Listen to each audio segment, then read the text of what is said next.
Assalamualaikum warahmatullahi wabarakatuh. Baiklah, video ini saya buat untuk memenuhi tugas mata kuliah pengembangan media dan sumber belajar dengan dosen pengampu Bapak Dr. Muhammad Isnaini SAG MPD. Saya akan menjelaskan tentang klasifikasi dan karakteristik pemilihan media pembelajaran. Baiklah, sebelumnya perkenalkan saya Wianda Ferano Fajriani dengan NIM 1930202168.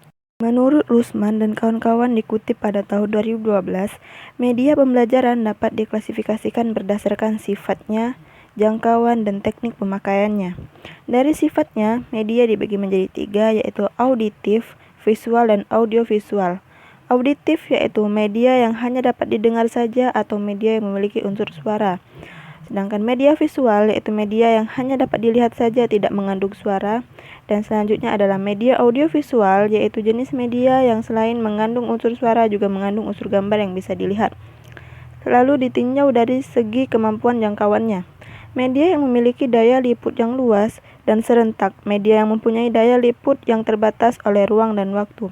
Sedangkan dari cara teknik pemakaiannya, media diproyeksikan atau media yang tidak dapat diproyeksikan. Selanjutnya, menurut Edgar Dell dalam Asyar pada tahun 2011, di dalam bukunya yang berjudul Audiovisual Method in Teaching, mengelompokkan media pembelajaran berdasarkan jenjang pengalaman yang diperoleh oleh pembelajaran.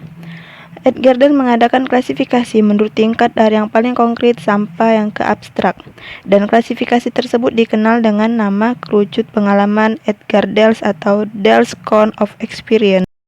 Lalu, klasifikasi dan karakteristik media pembelajaran menurut Heinig et al. Pada tahun 1996. Jenis-jenis media adalah sebagai berikut. Yang pertama, media yang tidak diproyeksikan atau non-projected media, yaitu berdasarkan realita atau benda jata, dapat berupa cutaways atau potongan spesimen atau contoh dari exhibited atau pameran. Selanjutnya, model. Model ini adalah benda tiga dimensi yang merupakan representasi atau tiruan dari benda sesungguhnya. Yang ketiga adalah bahan grafis atau graphic materials, yaitu gambar-gambar atau visual yang penampilannya tidak diproyeksikan, seperti gambar, sketsa, grafik, chart, poster, kartun. Dan selanjutnya adalah display. Media yang kedua itu media yang diproyeksikan atau projected media, yaitu media yang tergolong dalam kelompok ini adalah overhead transparency atau OHT dan slide suara. Selanjutnya yang ketiga media audio, yaitu rekaman audio dapat digunakan untuk memberikan penjelasan suara-suara binatang, suara resonansi bunyi pada tabung, suara sirine pada efek Doppler, dan nada. Rekaman dapat dilakukan dalam bentuk format kaset dan audio compact disc atau audio CD. Media yang keempat yaitu media video. Media video atau audiovisual banyak digunakan sebagai alat pembelajaran karena kemampuan video untuk memanipulasi waktu dan ruang, seperti proses yang cepat dapat diperlambat atau yang lambat dapat dipercepat sehingga memungkinkan untuk digunakan dalam rentang waktu belajar. Jenis objek yang terlalu kecil dapat diperbesar dan yang terlalu besar dapat diperkecil sehingga memungkinkan untuk diamati di ruang kelas.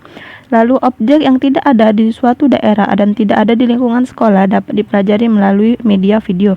Media yang kelima yaitu multimedia kit.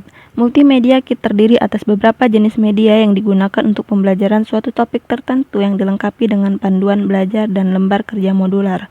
Pengertian multimedia kit ini berbeda dengan pengertian komputer media yang mengintegrasikan berbagai bentuk materi baik teks, gambar, grafik, suara, movie dalam komputer. Media berbasis komputer atau computer-based media. Potensi media komputer memungkinkan terjadinya interaksi langsung antara siswa dengan materi pembelajaran. Proses belajar dapat berlangsung secara individual sesuai dengan kemampuan siswa, mampu menampilkan unsur audio visual. Dengan komputer dapat diaplikasikan dalam merancang media pembelajaran yang berupa tutorial, praktek dan latihan, permainan, simulasi, penemuan, dan pemecahan masalah.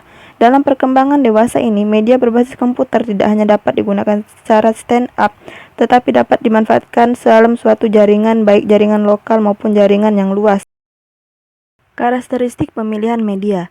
Media grafis dikatakan baik jika memenuhi ketentuan sebagai berikut. Jelas untuk dilihat seluruh kelas, hanya menyajikan suatu ide dalam setiap grafiknya, ada jarak atau ruang kosong antara kolom-kolom dan sebagainya. Warna yang digunakan kontras dan harmonis, berjudul dan ringkas, sederhana, mudah dibaca, praktis, mudah diatur, menggambarkan kenyataan atau realisme, menarik, jelas, dan tidak memerlukan informasi tambahan dan teliti. Selanjutnya, untuk media audio, berbeda dengan media grafis, media audio berkaitan dengan indera pendengaran.